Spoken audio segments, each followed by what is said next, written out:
What's this week's Parsha? Oh, and what should we name it? Ta-da! Hello, and welcome back to Insightful Torah. This week's Parsha is Parshas Beshalach. It's the week that the Jews left Egypt. Woohoo!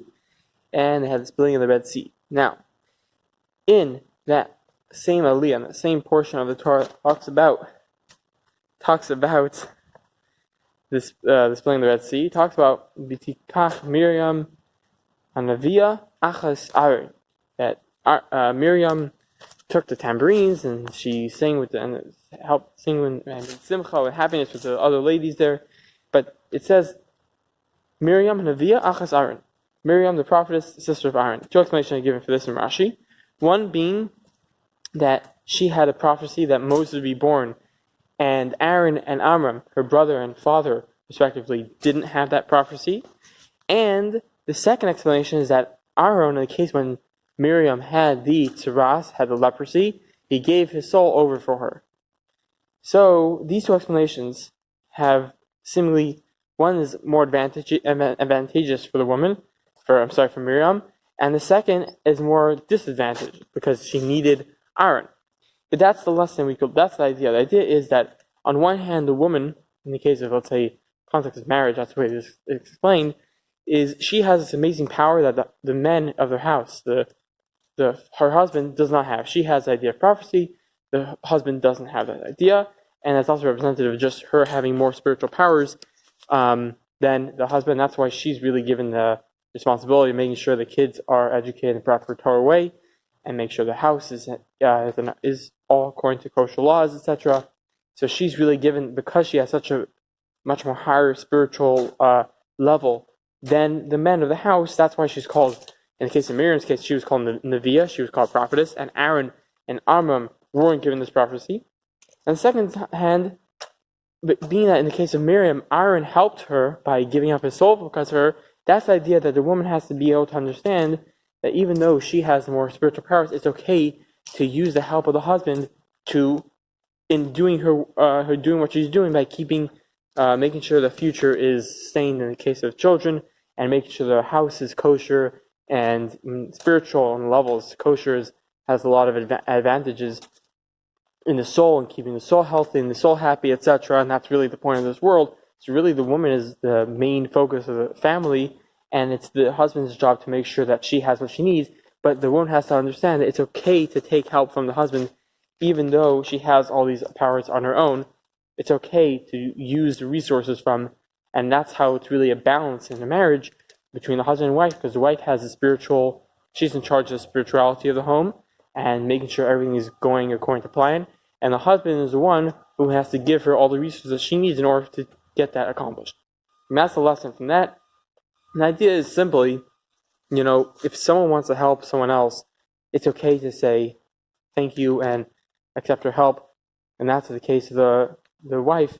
It's okay to say, yes, I need the husband to help me bring in the money that I could use as a woman to use in order to take care of the children, make sure they have a good education, make sure that she can provide for the children and teach the children and raise the children according to the way Torah wants the children to be raised, and also to make sure that she has enough money to keep the kosher in the home and have like pots and pans and all those other things, that she should be able to do that. The second thing I want to share with you, if I could do it quickly, is it says, this week's Parsha later on talks about eating the mun. Mun was this magical food that was given to the Jews in the desert, and they didn't have to worry about anything else, not have to learn livelihood, they didn't have to worry about food, they didn't have to worry about clothing, etc. Everything was taken care of for them.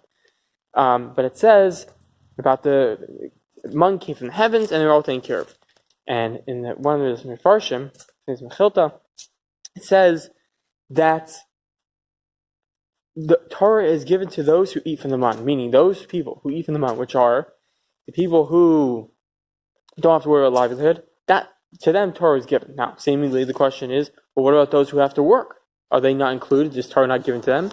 But the idea is, as long as someone takes a portion of his day and puts that towards learning Torah, they are considered oichlei man. As long as when they're learning the Torah, they're on a level of nothing is distracting them. Right now they're learning Torah, and that's the only focus they have to focus on.